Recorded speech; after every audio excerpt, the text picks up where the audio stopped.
दोस्तों ये आज मैं समझाऊंगा कि एलॉन मस्क का भारत आना क्यों आवश्यक है, क्यों क्रिटिकल है।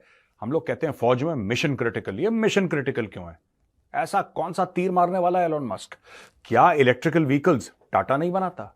क्या इलेक्ट्रिकल व्हीकल्स महिंद्रा नहीं बनाता? क्या भारत में ऐसे 25 मैन्युफैक्चरर नहीं है जो अलग अलग प्रकार की इलेक्ट्रिकल व्हीकल्स बनाते हैं और बड़ी कामयाबी से बनाते हैं और बड़ी बिकती है उनकी? जब यह सब भारत में है तो इतना जश्न क्यों? इतना क्यों जश्न कि भैया टेस्ला लेकर आ रहा है। यहां पे टेस्ला नहीं आ गया, पता नहीं क्या आ गया, लेकिन है। बात में दम है दोस्तों, और वही दम आज मैं आपको समझाऊंगा। पहले एक जमाने में एलन मस्क यह कहता था, आज से 2-3 साल पहले, कि साहब मैं भारत आऊंगा, भारत में इन्वेस्ट करूंगा, लेकिन पहले मैं भारत को बोलूंगा कि तुम हमारी गाड़ियां इंपोर्ट करो जो चीन में बनती हैं। तुम इंपोर्ट करो दनादन, तुम पैसे दो, इंपोर्ट करो, पैसे दो, इंपोर्ट करो, बाद में मैं देखूंगा कि मार्केट तुम्हारा कैसा है। सरकार ने मना कर दिया, सरकार ने मना कर दिया, मोदी जी ने साफ मना कर दिया, बॉस ये नहीं चलेगा। अगर तुम्हें भारत में माल बेचना है तो तुम्हें भारत में बनाना पड़ेगा।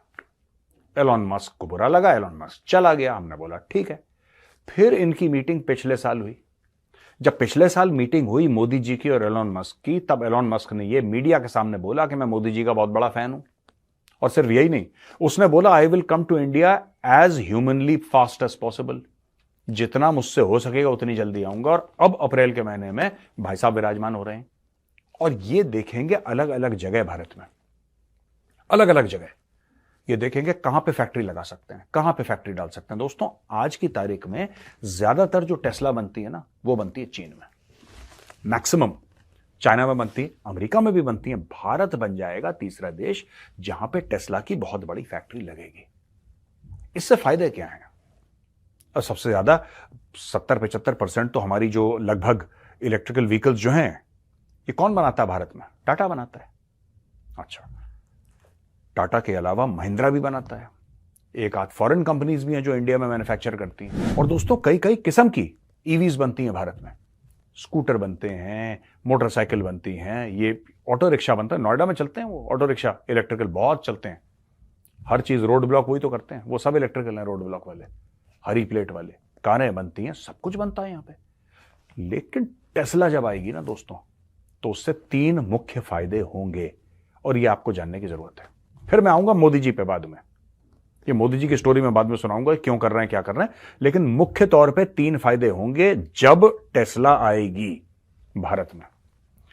सबसे बड़ी बात, टेस्ला अपने साथ भारत में दुनिया की सबसे advanced electrical vehicle manufacturing technology, hardware and software अपने साथ लेकर आएगी। सबसे एडवांस्ड, टेस्ला से बेहतर ईवीज दुनिया में कोई नहीं बनाता।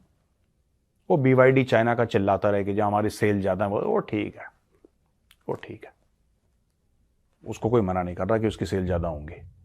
लेकिन जो टेक्नोलॉजी टेस्ला के पास है, किसी के पास नहीं है। प्रथम, नंबर 1। नंबर 2, टेस्ला जब ये टेक्नोलॉजी लाएगा तो टेस्ला का एक पूरा का पूरा इकोसिस्टम आएगा। और वो इकोसिस्टम क्या है? एक कार में दोस्तों, टेस्ला की गाड़ी ले लीजिए, उसमें हजारों कंपोनेंट होते हैं।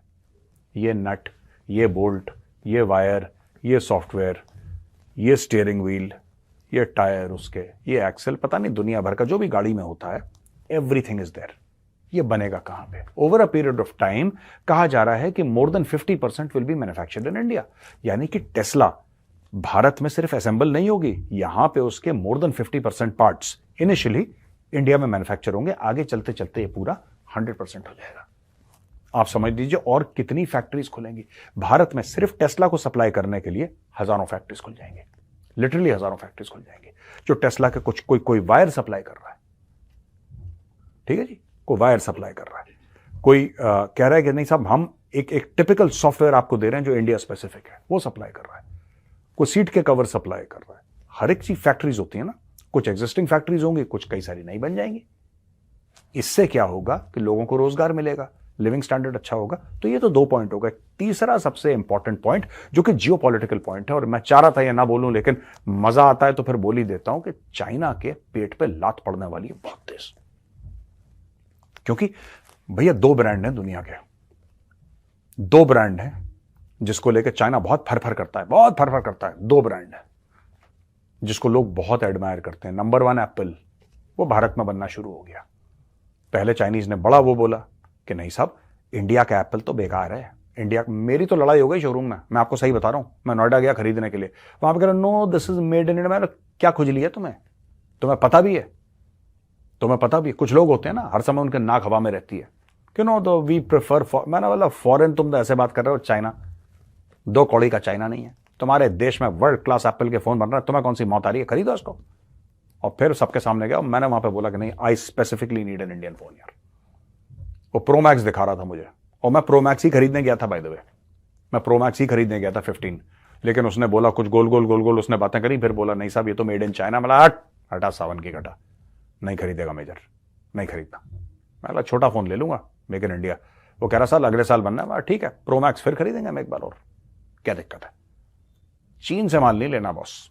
तो ये जो तीसरा पॉइंट है, चीन को पड़ी पेट पे लात और चीन में आ गई हड़कंप, क्योंकि ये जो यहां पे भारत में बनेगी ये पहले कम बनेगी दोस्तों, ये कम बनेगी।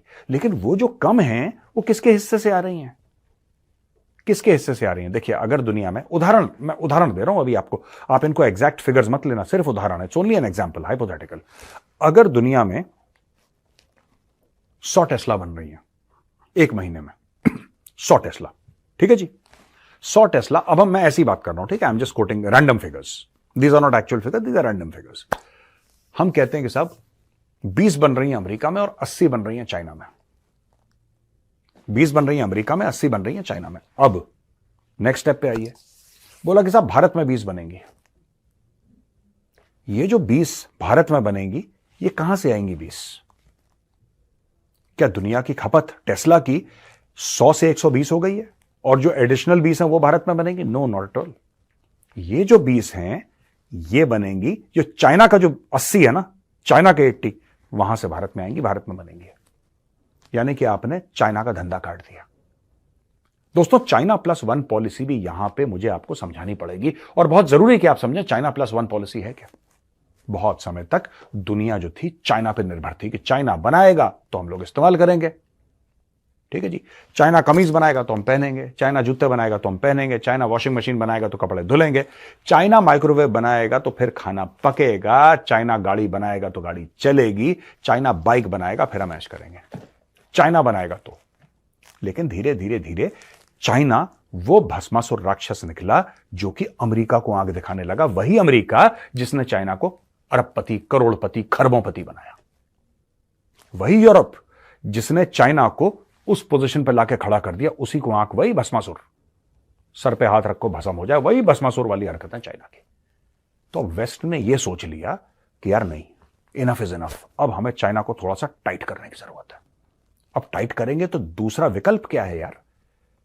आप एक दिन तो चाइना से पूरी इंडस्ट्री नहीं हटा सकते, विकल्प क्या है? विकल्प निकला भारत, और इस पॉलिसी को बोला चाइना प्लस वन। ये प्लस वन क्या है?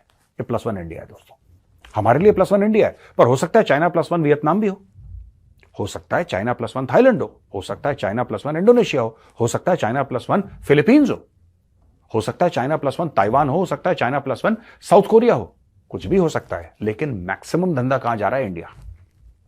इंडिया।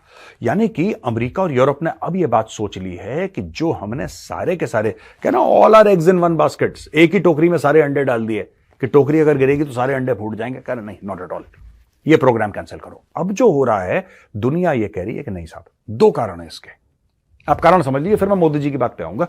कारण यह है सबसे पहले कि सारी की सारी चीजें, सारे अंडे एक टोकरी में आप नहीं डाल सकते, वो टोकरी है चाइना। आपको टोकरी अपनी डाइवर्सिफाई करनी पड़ेगी, आपको सप्लाई चेन कंट्रोल करनी पड़ेगी, और देशों में लाना पड़ेगा सप्लाई चेन रेजिलियंस।